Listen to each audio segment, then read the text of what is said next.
Hey guys, Calvin here.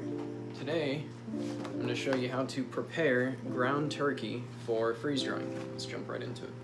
Alright, so I've been cooking this stuff for the past probably hour. I had 15 pounds of it. This is the last 3. We're going to go ahead and cut this open. Now, ground turkey is much better to use than any kind of ground beef because it will always be leaner, and as you may know, when you freeze dry stuff, you want a pretty low fat content or else it won't store for terribly long. So all you got to do is unwrap it like this, and we're going to throw it in this hot plate right here.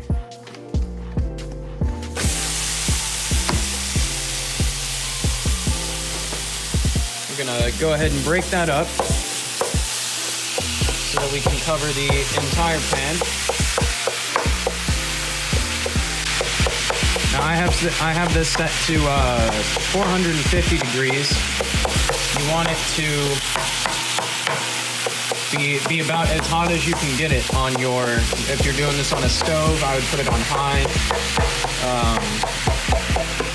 Because what you want to do is you want to be able to brown the outside of this, and since there's so much water, you also need to evaporate most of it. Now we're starting with about 3 pounds here, but I wager that we get around, 1.5 pounds of finished product at the end of all this. Now I'm gonna go ahead and speed things up for you so you can see what it looks like as it's cooking and see what it looks like once it's done.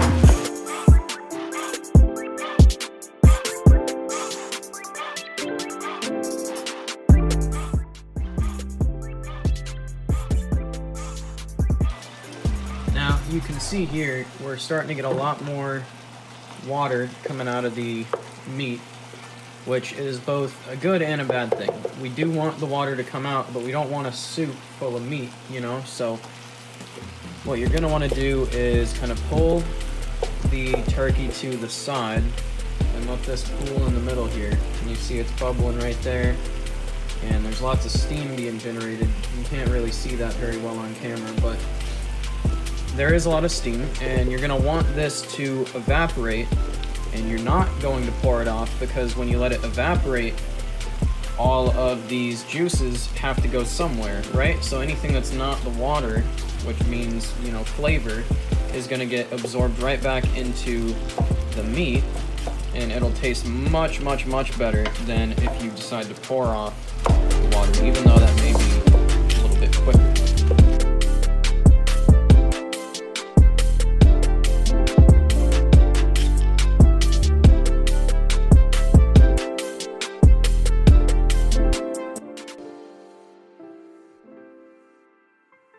So, what we're going to do now is transfer this over.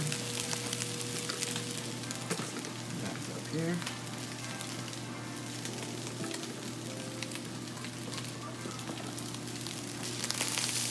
Just dump that right in. Make sure not to spill any on the sides. Turn our hot plate off.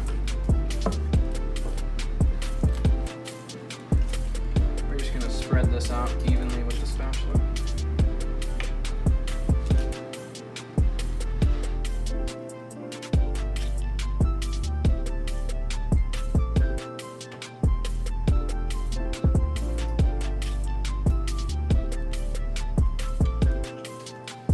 And there you have it.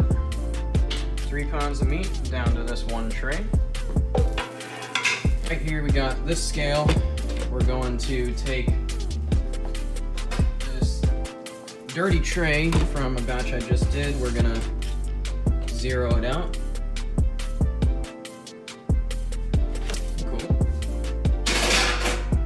And we're gonna throw this on there. Let's see how many pounds we are left with. So we're left with, about what I thought, 1.5 pounds, pretty much. So it's amazing how much water actually cooks off of the product when you cook it that much. Now, that would have been about 1.5 pounds of flavor we completely took out of the meat if we just poured off that water. It's really important to allow that to evaporate so you get the full flavor of your food and don't lose anything in the process. So what we're gonna do now is, some of these haven't frozen all the way yet, but we're gonna go ahead and throw them into our freeze dryer right here. Just gonna pop these bad boys in.